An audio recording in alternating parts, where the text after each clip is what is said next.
You know, online dating has gone from something done in secret to a very mainstream practice. And one of the fastest growing groups of folks looking for love on the web are people 50 and over. Yeah, Dr. Gail Saltz is a relationship psychiatrist. She also does work with a 50 and over dating site, OurTime.com. And she joins us live from New York City. Good morning, doctor.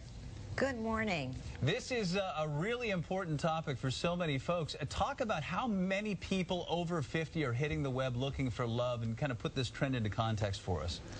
Well, actually, what's interesting is that this group, which had been sort of shy of the web before, is coming in droves, exponentially increasing their use of the internet as a tool to be connected, and particularly coming also to the idea of a dating website.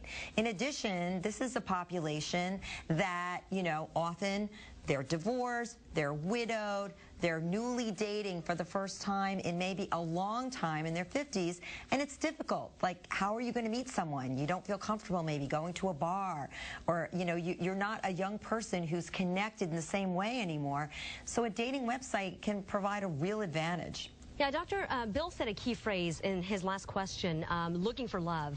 Are most 50-somethings looking for love, companionship, or maybe just romance?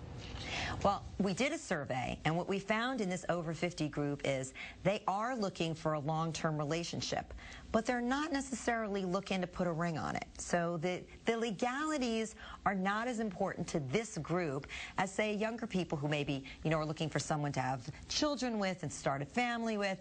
This group is looking at a second chapter, a long second chapter. They also are looking for someone with similarities, similar values, similar interests that they can have fun with and enjoy this time. Okay, so you talk about a culture shock, though. I mean, if you haven't dated for a long while, you're getting back out there in your 50s, what are some of the biggest challenges? Well, there are a lot of challenges. First of all, I think it's very easy to go into something like this and be kind of inflexible, like think, I know exactly what I want, and not settle for anything else. But the truth is, if you cast your net a little wider and you are a little more flexible, you're more likely to meet someone that turns out to be a good match. I think the other thing is this group is often apprehensive about presenting themselves very honestly, like, say, with an honest picture. But the beauty of something like OurTime.com is everybody is over 50. So it's better to be honest. It's a great way to start a relationship, and you don't have to feel uncomfortable about how you look or how old you are. And I think that's a big advantage for the relationship going forward. Yeah, and the big scope of things, so we take a step back. Doctor, what does it say about our society as a whole that folks are looking for love later in life? And that's got to be a good thing, right? It is a good thing.